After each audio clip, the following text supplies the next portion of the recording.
અને ઊભી બજારે ગધેડું નીકળ્યું. ડોશી ડોશી જઈ તેદુનો ડોશી ડોશી કરે. તમે જોજો. તા ડોશી કે કામ મારે જયા ક્યાં છા વેહી જા લે નીકળ્યા બજારે. આ ભાભો ના ડોશી તમને મજા આવે છે દાંત જ કઢાવવા. બે ને 81 વર્ષે પોગી ગયેલા. આખી જિંદગી વહી ગઈ. બાપુ 52 વર્ષનો એનો દીકરો. 52 વર્ષનો પણ હાવ એ કોરો બેટી બચાવો અભિયાનમાં રહી ગયેલો. જ્યાં ગયો નાલી નાળિયેર પાછા આવેલા. અરે અત્યારે તો છોકરાઓને હું ધન્યવાદ આપું. તમે ભાગશાળી છો બધા. અત્યારે તો જોઈને હક પણ કરો છો ને કાંઈ નહીં. તમારા વાલીલા મોબાઈલમાં ફોટા મગાવી જાઓ છો. પૂછવા ફાફલાવને બંધમાં હાલી ગયા ડોહા. જોવા કોણ જાતું હતું યાર. એ તો વડીલોએ સંબંધ કર્યા ફાઇનલ. એ તો ઘરે આવીને ઘૂંઘટ ખોલ્યા ત્યારે ખબર પડે કે આ આપણા ભાઈ ગુલો રાણી બાદશાહ.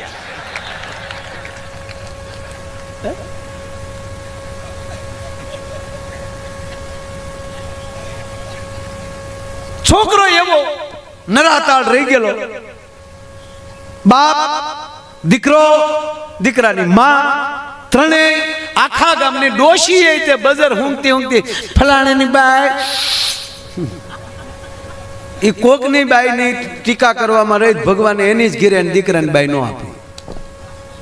અને હું હંમેશા એક વાત કરું છું, તમારા પરિવાર સિવાયની વ્યક્તિ જ્યારે તમારા પરિવારનું સારું લગાડવા મળે અને સારું લગાડતા લગાડતા અંદર ખોદણી મળે કરવા, તમારા વખાણ કરતી જાય ને તમારી દેરાણી જેઠાણી અથવા તો પરિવારની કોઈ વ્યક્તિની ખોદણી કરવા મળે ત્યારે માનવાનું કે મંથરા મરી નથી ગઈ, મંથરા તમારી ઘરે પાછી આવી છે.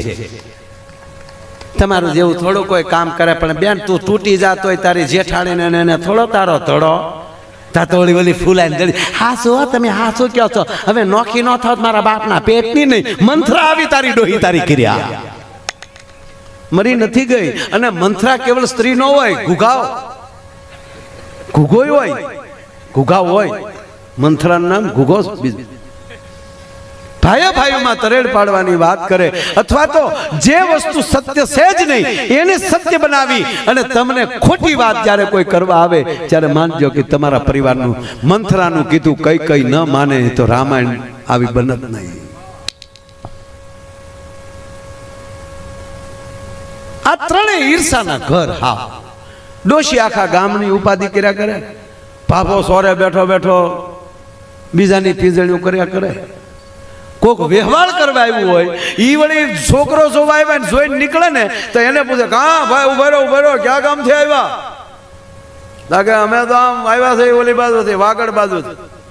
છોકરો જોવા આવ્યા હતા કે હા ગમ્યો?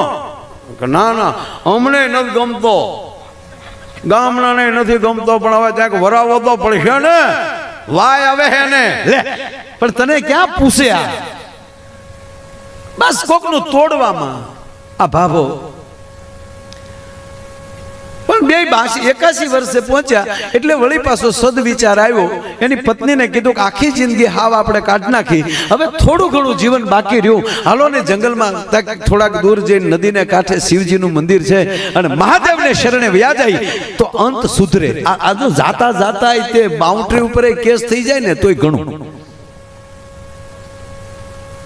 માં દીકરો અને આ ભાભો ત્રણેય આવ્યા જંગલમાં, ભોળાનાથના મંદિરે બેસી ગયા અને તમને કોઈ મળ્યા ભગવાનનું ભજન કરવા. ઓમ નમઃ શિવાય, ઓમ નમઃ શિવાય. ભગવાનને કૈલાસમાં ખબર તો પડે કે જાતિ જિંદગી આવ્યો તો ખરો દીકરેશ, પણ ભલે બળ કરતો.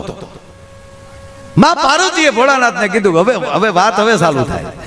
પાર્વતીએ ભગવાન શિવને કીધું પ્રભુ બિચારા જાતિ જિંદગી તમારા ભજનમાં મંડાણા છે તો કાંઈક એને આમ જો પ્રસન્ન થાવ.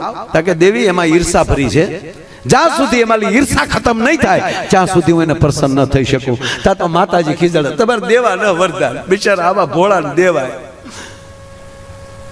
દેવી જોવું જ તમારે, હાલો એમાં ઈર્ષા છે એટલે મારું વરદાને ફેલ જાય અને એનું જીવને ફેલ જાય. ભગવાન શિવ તરત પ્રગટ્યા, માં પાર્વતી ભગવાન શિવ આ ત્રણેયની હામાં પ્રગટ થયા.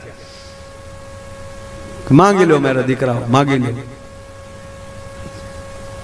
ઓલો બાપો કે આ તો હાશે ને આવ્યા ડોહા, આખ્યાન વાળા નથી ને.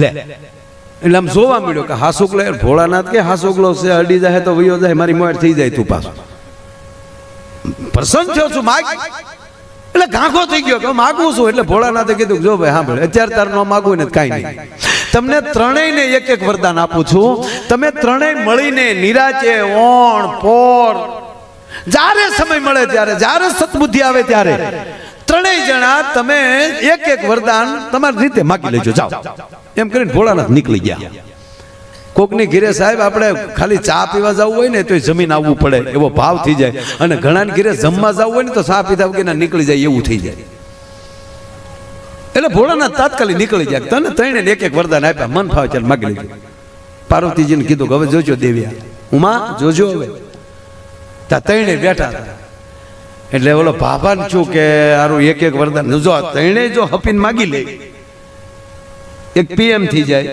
એક સીએમ થઈ જાય અને મેડમ છે એ રાષ્ટ્રપતિ થઈ જાય તો હું ઘટે ત્રણેયને પણ જ્યાં ઈર્ષા હોય તમારા જ ઘરની લાઈટ છે એ હોલ્ડરમાં આંગળી ભરાવતી લાઈટ એમ નહીં કે આ બિચારો બિલ આજ ભરે છે ને આને મારે સસડાટી ન બોલાવાય એ અડી જ જાય એમ ઈર્ષા એવી છે ત્રણેય બેઠા હતા ભાભો શક્યો ભાભાએ કીધું કે તમે ત્રણેય આમ જો મા દીકરો બેસો ને ત્યાં હું અખતરો કરતો આવું એકલો ભાભો આવ્યો ગામમાં સારું હું માગું એના એ ગામમાં પાછો આવે ને એમાં પછી બહુ ન હોય મીડો જોવા આમ કે હવે હું માગું પાછું છું કે આગળ અજબો વસ્તુ માગી લઉં પણ આયુષ તો 18 વર્ષ બાકી છે 81 પહોંચ્યો કદાચ 100 વર્ષ જીવી લઉં તો 18 વર્ષમાં મોજ કરી હું લેવી એની કરતા ભગવાન પાસે આયુષ માગી લઉં અને ભગવાનને કીધું હે મહાદેવ હે અઠરદાની પ્રભુ મને 18 વર્ષનો યુવાન બનાવો અને દુનિયામાં મારથી કોઈ રૂપાળો ન હોવો જોઈએ તો ફડક દે 81 નો હતો તે એકડો આગળ વી આવ્યો એકડો પાછળ હતો આઠડાની માં એકડો હતો એકડો ફટ દઈને આગળ આવી ગયો અને ઓલો થઈ ગયો ફાટ દઈને 18 વર્ષનો આવો ગલગોટિયો હવે મહાદેવ રૂપ આપે એમાં હું ઘટે ગામના અમુકે 3-4 જણાએ જોયું ને એ વંડિયું ઠેકી ગયા કા પાપા માલી છોકરો થઈ ગયો હળોતર લાગે ન્યા જા ઉભો તો ત્યાં રાજા ન્યાલી નીકળ્યા હવે રાજાને દીકરો નહીં અને આવો જ્યાં ગલગોટીયો દીકરો જોયો રૂપ રૂપના આભરણ 18 વર્ષની ઉંમર અને રાજાની બગી ઊભી રહી ગઈ જય માતાજી દીકરા જય માતાજી મહારાજ ક્યું ગામ ગામની ખબર જ ક્યાં છે રૂપ જો ખોટું બોલતા શીખવાડ્યું ગામ જ ક્યાં છે નાનપણમાં માવતર મરી ગયેલા રખડતો રખડતો અહીંયા આવ્યો છું કઈ માવતર તો છે નહીં ગામે નથી આને ખબર હતી પાપાને કે રાજા એમણામ છે આપણું ગોઠવાઈ ગયું એટલે રાજાએ કીધું તારે કોઈ માવતર નથી ના મારી સાથે આવું સવાલ જ નથી ને મારે પણ દીકરો નથી હું તને મારો ઉત્તરાધિકારી બનાવીશ બેહી જા બગીમાં તા તો બેહી ગયો ન્યા જઈને સીધો યુવરાજ સ્થાપી દીધો બાજુમાં સિંહાસન આપી દીધું પછી તો કઈ ઘટે જ નહીં ખોળામાં તલવાર ને યુવરાજ આમ બેઠેલો હાજ પડવા આવી ડોશીએ કે તાર બાપા ગયા ક્યાં મારો બાપો ગયો ક્યાં હાલ ગોતવા જાય માં દીકરો બે આવ્યા ગામના પૂછ્યું તાર બાપા ભેળા હતા એ કે હામે ઉભા હતા ને એમાં યુવાન થઈ ગયા રાજા લઈને વહી ગયા મારે રોજે એકલા ઘા કાઢી લીધો લ્યો હાલ બેટા ગોતવા ગયા ન્યા તો રાજની કચેરીમાં જ્યાં બે પ્રવેશ કર્યો હવે આ ડોશીએ તો 18 વર્ષના તો જોયા ન હોય 28 તો શરૂ થયા જીવન સાથી તરીકે મારો તો ક્યાં બેઠા છે જોતા દીકરા ગોતતો ઓલો ઓળખી ગયો કે આવ્યો જૂનો મુદ્દો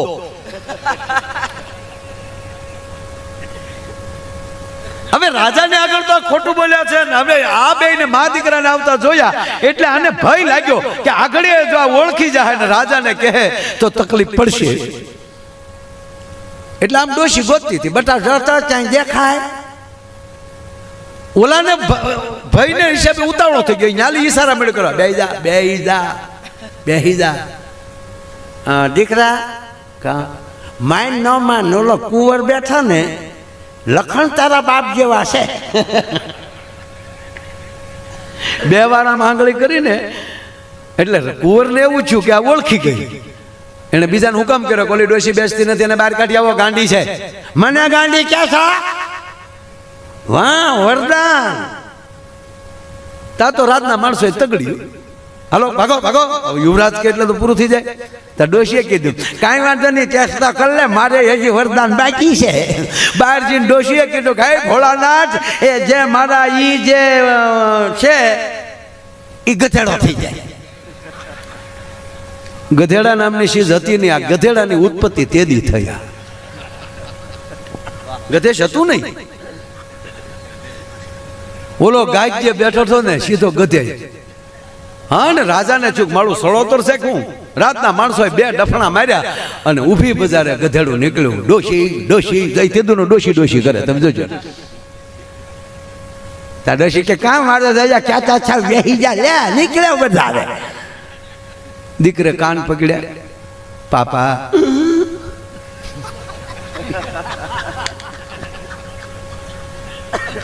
જે પછી જે રિવેશ ગેર આવે ને અવાજમાં એ બાપ દીકરાની બેની વાત છે.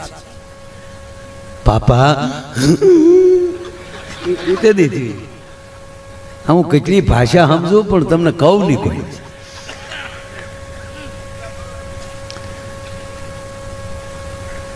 દીકરાને થયું કે હું ગમે એટલું માગી લઉં પણ મારા પિતા ગધેડાના રૂપમાં હોય તો મારે સંપત્તિ કે રાજ્ય શું કરવું. ત્રીજું વચન દીકરા પાસે બાકી હતું. એ દીકરાએ ભગવાનને કીધું ભગવાન મારે કાંઈ નથી જોતું, મારા પિતાના હતા એવા ને એવા કરી નાખો. એકનું વરદાન રાજકુમાર માંગ્યું, એકનું વરદાન ગધેડા માંગ્યું, બીજાનું વરદાન હતું એનું કરવા માંગ્યું. મહાદેવના ત્રણેય વરદાન વયા ગયા. એ ઇનાઈ રહ્યા. એનું કારણ એક, એના જીવનમાં ઈર્ષા હતી એટલે કાંઈ ન કરી શકે. નહીતર એક ફેક્ટરીમાં આગ લાગી ગઈ સાહેબ. એવી ફેક્ટરીમાં આગ લાગી, આખી ફેક્ટરીમાં કોઈ બારૂદ ન નીકળી. એવો લપેટો લાગી ગયો. ફાયર એટલું બધું જોરદાર થઈ ગયું ને કોઈ બારૂદ ન નીકળે. આખી ફેક્ટરી ભડતું, અંદર 150-200 જે હોય, કોઈ બારૂદ ન નીકળ્યો. મોટો ભાઈ હોબાળો થઈ ગયો. પણ એની કંપનીનો માલિક ડાય સીધો મીડિયા ઉપર આવી ગયો, ટીવી પર, કે એ લોકોના જે વીમા છે એ તો મળશે જ, પણ એ મારા સાથીઓ હતા, મારો પરિવાર ગણાય. એને રળી રળીને મને મોટો કર્યો છે, તો આ મારી તમામ સંપત્તિ, આ જેટલા કાર્ય અમારા કારીગરો, જે કામદારો જેને જાન ગુમાવી છે, એના તમામના ખાતામાં મારી તમામ સંપત્તિ નાખી દઉં છું. એટલે એક કેલ્ક્યુલેશન મારી દીધું છે, દરેકના ખાતામાં 51 લાખ રૂપિયા કંપની તરફથી એના ફેમિલીને મળશે. પોપો પડી ગયો. તો જે જે કામ કરતા હતા એની ઘરવાળી ઘરે ટીવી જોતું જ છું. ટીવી સાંભળે દેવતા જેવો માણા કહેવાય. ભગવાનનો માણા કહેવાય. બિચારા જો બધો લૂંટાવી દીધું. લે બેન છોકરા અહીંયા આવી તો બેટા, આ જે ફેક્ટરીમાં આગ લાગી એમાં તાર બાપા નોકરીમાં જતા ને? હા, ભગવાનની મરજી હોય, એમાં થોડું કોઈનું હાલે. 51 લાખ ઈશ્વરની ગતિ આગળ કોઈનું ન હાલે. બેટા લાય તાર બાપાનો ફોટો, આગળ જરૂર પડશે. છોકરે ફોટો આપ્યો, માથે ઓલી માખ્યું બેઠેલી ના ટપકા થઈ ગયેલા ને, તે બેન બિચારા પછી તો રોવા મળ્યા. મને કલ્પના નહોતી મારે એનો ફોટો સાફ કરવો પડશે. બટા તું હિંમતમાં રહેજે બટા, કાલ મોટા થઈ જાવ દીકરા. ત્યાં એને દરવાજે ટકોરા થયા.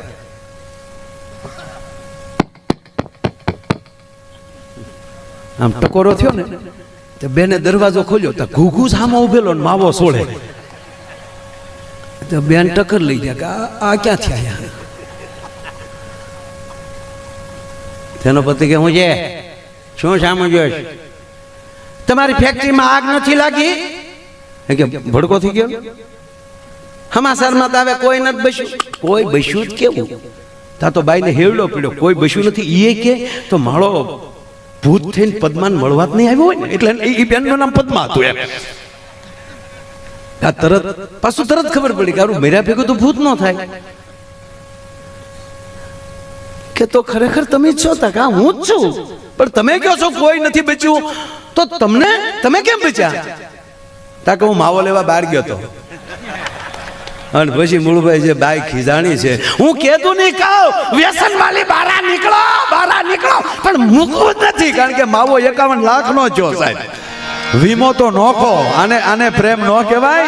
આ ઘણા એમ કે આવડા હું કામ હવનમાં આવા ધુવાડા કર નથી. આ ઘણાના વીડિયા આવે. મૂળભાઈ મને કાળ સળ, પણ હવે નાનો માણસ આપણે કઈ કહેવાય તો નહીં. વીડિયા મૂકે કે આ લોકો જે હવનમાં જે લાકડા નાખે અને ઘી નાખીને ધુવાડા કરે છે એટલા ગરીબોને દેતા હોય તો તે તારી પેઢીમાં કેટલાકને ગરીબને આપ્યું?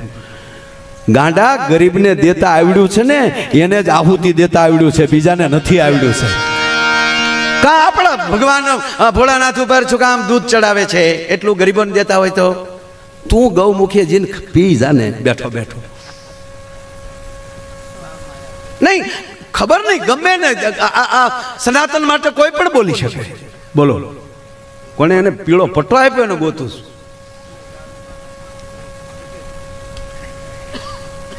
એક તોલું ઘી,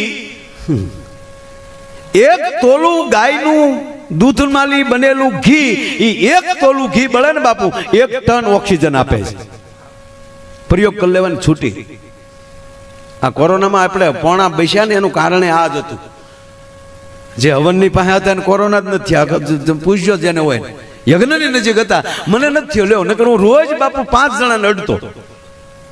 કોરોના ને અમારી જે ત્યાં 100 બેડની હોસ્પિટલ કરી હતી, હું કાયદેસર બધાની બેડ ઉપર બેસી, માડી હોય બાપા હોય એને કપાળ ઉપર આમ હાથ મૂકીને ઘડીક માથું દબાવતો કે દાદા તમને કોરોના હોય તમને અડું ખરો? એમ મને હાજા થઈ જતા.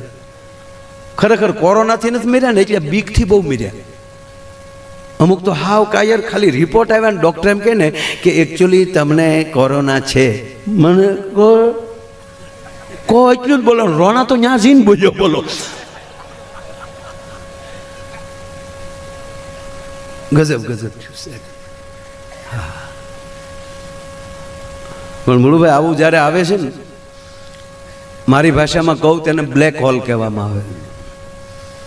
આ કોરોના મરકી જે તે સમય આવ્યું છે, જ્યારે આપણને અભિમાન આવી જાય ને કે અમે 10 ભાઈઓ છે, કોના બાપની તાકાત અમારે સામું જોઈએ કે અમારી પાસે એટલો રૂપિયો છે, કોની તાકાત અમારું નામ કોઈ લઈ શકે? ત્યારે ઈશ્વર આવો બ્લેક હોલ આપે છે કે લે ભાઈઓનું તને તાકાત હતી ને, આવ્યો કોઈ ખબર કાઢવા? લે કાશમાંથી જોતા હતા, દાદાજી જીવતા લાગે હો, હા હલે છે. અમુક તો વેન્ટિલેટરને આધારે હલતા હતા. આમાં ઘટા ના આ પાડે, આ ના પાડે તો મશીન હલાવે ડોવાને.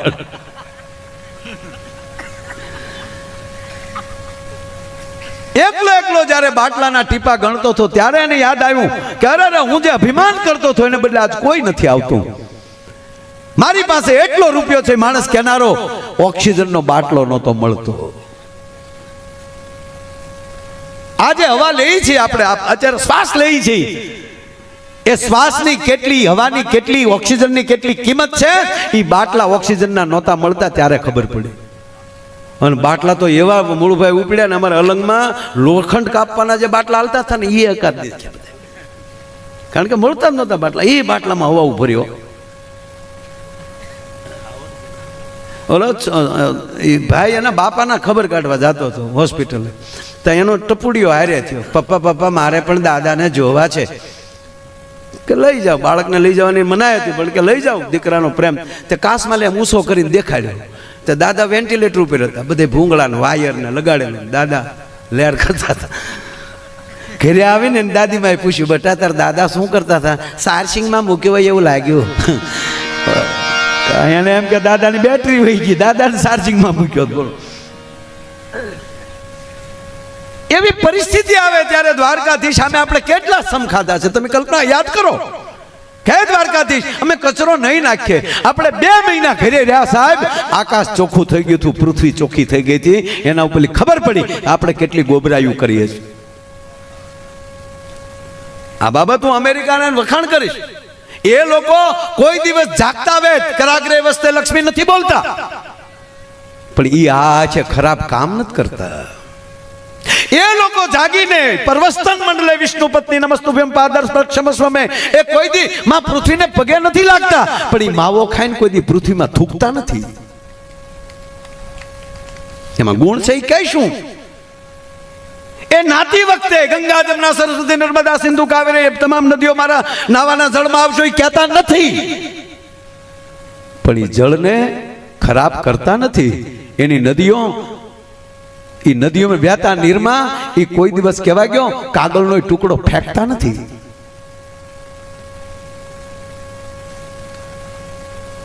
અને અહમ વૈશ્વા નરો ભૂત્વા પ્રાણીના દેહમાં સ્મિતમ પ્રાણ એ જમતી પેલા એ શ્લોક નથી ભરતા. યજ્ઞ શિષ્ટાસીના સંતો મૂર્સંત સર્વ એ નથી બોલતા, પણ કહેવા ગયો એ જેમનું ખાય છે એ થાળીમાં કોઈ દી થૂકતા નથી.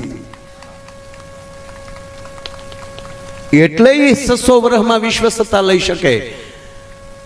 આપણે જાગીએ કરાગરે વાચે લક્ષ્મી કલમૂલ્ય સરસ્વતી જાગીને છોકરાને મૂકી હેઠું બેહની લાતે તું કે છો કે આમાં લક્ષ્મી વચે છે, ગોવિંદ વચે છે, એનાથી તું નો કાઠલા પકડી કોકના. કહેવાનો મારો અર્થ આ બધું હવે આપણે કરવું પડશે. હું કાલ જ માધવપુરના મેળામાં હું બોલ્યો છું કે આ તમે જે જામનગર પટો દ્વારકાધીશની આજુબાજુ જેટલા છો સોમનાથ સુધી એમાં આપણું મવાઈ આવી જાય, અમે આવી જઈએ ભેગા. આપણી પાસે માસ્તર સાહેબ જેવી તેવી જવાબદારી નથી. આ બેઠેલા મારા યુવાન ભાઈઓને તમારા દીકરા તરીકે કહું છું, પરદેશનો માણસ એરપોર્ટમાંથી ઉતરે છે ને જામનગર અને દ્વારકા આવવા આવે છે ને, એ પરદેશમાંથી સીધો આવે છે. એને ખબર નથી કે આ ભારતનું ગુજરાત કહેવાય અથવા તો આ બરડો કહેવાય, આ હાલાર કહેવાય, આ ઓખો કહેવાય, આ ઘેડ કહેવાય. એને ખબર નથી. એ ડાયરેક્ટ તમને ભારતના નાગરિક તરીકે જોવે છે અને તમારું જે વર્તન હશે ને એ વિશ્વમાં જઈને એના દેશમાં જેની વાત કરવાનો છે. એટલે મોટામાં મોટી જવાબદારી આપણી આવે છે. આપણે દ્વારકાધીશની નજીક છે ને ભાઈ, કોણ છે આથી માણસો દુનિયા જેને પગે લાગવા માટે સવારના 4 વાગ્યાના લાઈનમાં ઊભા હોય, એને બદલે તમે અમે તો તમારા દર્શન કરીએ ને મારા અમે ધન્ય અનુભવ છે. શું કામ? તમે 2-3 દિવસે તો દ્વારકાધીશના ધરાર એમ કહેવાય કે એની ધજાના તો દર્શન ફરજિયાત કરતા હશો તો તમે કેટલા ભાગશાળી છો. નગર એક બેન મંદિરે ગયા, ધડદીન બેલ વગેરે, હે ભગવાન હાથે હાથ ભવ મને આ પતિ આપજો. તો પતિ વાહ જ ઊભો હતો, જો ભગવાન આ ભવ પાછો હાથમાં જોવો જોવે. એટલે કેવું કંટાળી ગયું છે બોલો. પણ વાત એ કરતો હતો ભગવાન કૃષ્ણને ભગવાન શું કામ કહે છે? એને કંસ માર્યો એટલે ના. ભગવાન રામે રાવણને મારી નાખ્યા એટલે ભગવાન કે નહીં. એ ભગવાન ક્યારે કહેવાય કે જેને જતું કરતા આવડે છે. હાથમાં સુદર્શન ચક્ર ધારણ કરવાની જેનામાં તાકાત હોય, બ્રહ્માંડનો ગોળો તોડી નાખવાની તાકાત હોય અને સતા શિશુપાલની હોહો ગાળ્યું સહન કરવાની તાકાત ધરાવે ને એ કૃષ્ણ બની શકે. એમણામ ન બની શકાય સાહેબ. કોથળી પીધી નથી ને રોડે નીકળે આવે એટલે હોય એટલે રહેવા દે. ભગવાન રામ શું કામ? મારે એક બે પ્રસંગ એક બે વાતો કરવી છે તમારે, કારણ કે માઇન્ડ હાથમાં આવ્યા છો. કેટલી સંખ્યા બોળી સંખ્યા સાહેબ, જે રોડેલી નીકળી ત્યાં ટ્રાફિક. સાહેબ પૂછો તો કરો સાહેબ ને કેટલું માણસો, અને દિવસે એટલું હામું એટલું મળતું હતું અને હજી એટલું હાલ્યું જ આવે. એટલે એકવાર આ ગોજિયા પરિવારને તાળીઓથી વધાવો સાહેબ. આ જે કામ કર્યું છે, બસ આવો મેળો કરો, હારે જમો, હારે ઉત્સવ કરો, બસ તૂટી જાઓ બીજાને ભેગા કરવા હાટું, મોજ કરી લે. અને હવે સાહેબ ને બેઠા વાત કરતા હતા, મેં કીધું આ 10-15 વર્ષમાં સાહેબ ધાર્મિકતા બહુ વધી છે બાપુ. હું તો આ વિદ્યાપીઠના તમામ આચાર્યોને કહું છું કે તમારા ભૂદેવના દીકરાને ભણાવી થાકી જાઓ, અમે એટલા યજ્ઞો ચાલુ કરાવીશું કે અમારો ભૂદેવ એક નવીરો ન રહેવો જોઈએ છે. મને બહુ ગમે છે. અને અમે આવા નાના ભૂદેવો, દાદા ઊભા થાવ તો દાદા રૂડો કેવા લાગે છે શાસ્ત્રી દાદા, આમ પાછો આમ ફરો, ઓલી કર ફરો, એ તાળીઓથી વધાવો. આ હાવ નવા નકોર ભૂદેવ કશ્યપ દાદાના ચરણોમાં પ્રણામ. પગે લાગ્યો, મેં કીધું હાથ તો મૂકો યાર માથા ઉપર. દાદા 1 મિનિટ આવો. ના કશ્યપ દાદા આવો. પછી મારે તમને દાંત કઢાવીને ગોટા વળવી દેવા છે, પણ દાદા આવો આ બાજુ. હા, અરે એક ગોર દાદા તમને કહું ફેરા ફરવતા હતા. હા, આપણે ગામડાના દાદા, ભલે દાદા આપણે તેથી અમારે સંસ્કૃત વિદ્યાપીઠમાં અમારા ભૂદેવો ભણ્યા નથી, પણ દ્વારકાધીશનું વચન છે કે મારા દેશનો ભૂદેવ જેને ડાબે ખંભે જનોય હોય એના મોઢામાંથી જે નીકળે વેદ જ નીકળતો હોય છે. એટલે અમારો વરરાજો ફેરા ફરતો હતો ને ગોર બાપા ઉભેલા કંકાવટીને ચોખાલે ઓમ શુભ લગ્ન મંડપ જય વરરાજાના પગમાં લિંગ બૂટ મોજા કાઢીને વરરાજાના જમણા પગનો અંગૂઠો ખેતરપાળને અડાડો. અણવર કાઢ્યો ગોર દાદા 100 રૂપિયા તમારો અંગૂઠો અડાડી ગયો. ભલે આમ તો કે હું મૂળુભાઈ બે હાઠુભાઈ છે, અમે બે એક જ શોરૂમમાં છીએ.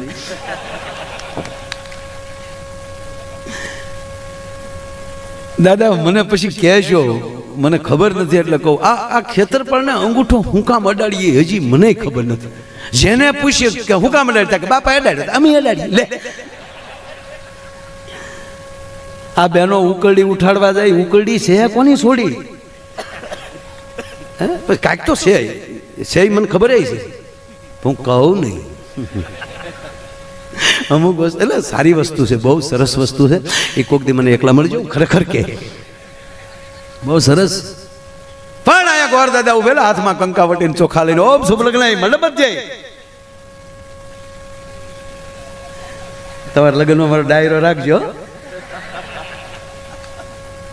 એ તો મેં હમણાં ગોર દાદા હતા ને, મેં કીધું દાદા લગ્ન કરવાના હતા કે નહીં હમણાં લગ્ન નહીં કરવા. મેં કીધું મૂછનો દોરો ફૂટે પછી પૂછાય. સમય એને ખબર હોય ને, અત્યારે એને ભણવાની ખબર હોય.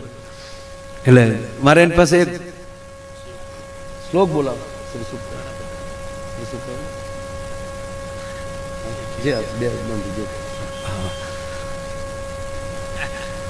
એટલે લગ્ન કરો તો ડાયરો મારો રાખજો. એટલે અહીંયા ગોર દાદા ટૂંકમાં એક ઉપાડી એટલે વાત કીધું. ગોર દાદા હાથમાં કંકાવટીને ઉભેલા વરરાજાના પગમાલી બૂટ મોજા કાઢી નહીં વરરાજાના જમણા પગનો અંગૂઠો ખેતરપાળને અડાડો. ગોર દાદાને કીધું ગાલ્યો દાદા બીજા બસો હે ભાઈ રૂપિયાથી નો હાલે, વિધિમાં ફેરફાર નહીં. વરરાજાનો અંગૂઠો અડાડો પડે. બાપા તો તારું નો કહો અણવર, અણવર તારો પણ પગનો અંગૂઠો ન ચાલે, તારા બાપુજીનો પણ ન ચાલે. વરરાજાનો જ અંગૂઠો ચલાવવો પડે કે ગોર દાદા આલ્યો બીજા 200 પડી મુદ્દો રહેવા જો. ગોર દાદા કે પણ છે હું તક બીજું કાંઈ નથી દાદા, અમે હજી સુધી વેવાઈને નથી ખબર પડવા દીધી ને તમે ખેતરપાળને હું કામ ખબર પાડવા માંગો છો? ગોર દાદા તોય ન સમજાવ. નહીં ભાઈ ચોખવટ કરો. ચોખવટ એટલે અંગૂઠો જ નથી. આ પગ બૂટ મોજામાં છે ત્યાં સુધી જ રૂડો છે બાપા.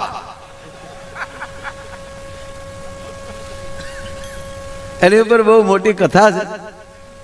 અંગૂઠો હુકામ આપણે કાઢવો પડે એ બહુ મોટી વાત છે. એમાં અત્યારે નથી જવું કારણ કે 5 કલાક થાય. એના માટે આપણે એક દી કથા રાખવી પડે. ખેતરપાળને અંગૂઠો છુકામ અડાડીએ છીએ એની ભવ્ય કથાનું આયોજન વક્તા માયાભાઈ આહિર. આવું કઈ છે નહીં હો, આ તો કહું તમને ખાલી. પણ આ દેશનું ઘરેણું, આ દેશની ગરિમા, આ દેશનો શણગાર, આ દેશનો વેદ, આ દેશના ઉપનિષદ, આ દેશના શાસ્ત્રો, આ દેશની કથાઓ, આ દેશની વાર્તાઓ, આ દેશના દ્રષ્ટાંતો અને કહેવા ગયો આ દેશના દાંપત્ય જીવનો, એ આ દેશનો શણગાર છે સાહેબ. આ દેશનો શણગાર શું? આ દેશના દાંપત્ય જીવન. અને એવા ભૂદેવ અહીંયા બેઠા છે બાળેટા, એને વિનંતી કરું કે એક એવો શ્લોક આ તમે યજ્ઞમાં તો મોજ કરાવો છો, પણ એકવાર આ દાદા બોલે ત્યાં સુધી બધાએ ટટ્ટાર બેસી આંખો બંધ કરી દ્વારકાધીશની મૂર્તિને નજર સામે કેન્દ્રિત કરવાની છે. 1 મિનિટ આવું કરવાનું છે સાહેબ. બધાને મારા કરબદ્ધ પ્રાર્થના, એક સાથે એટલી વ્યક્તિ ધ્યાનમાં બેસી જાય, દ્વારકાધીશને સીતમાં લઈ લે સાહેબ, કેવડી મોટી વસ્તુ બને કલ્પના તો કરો.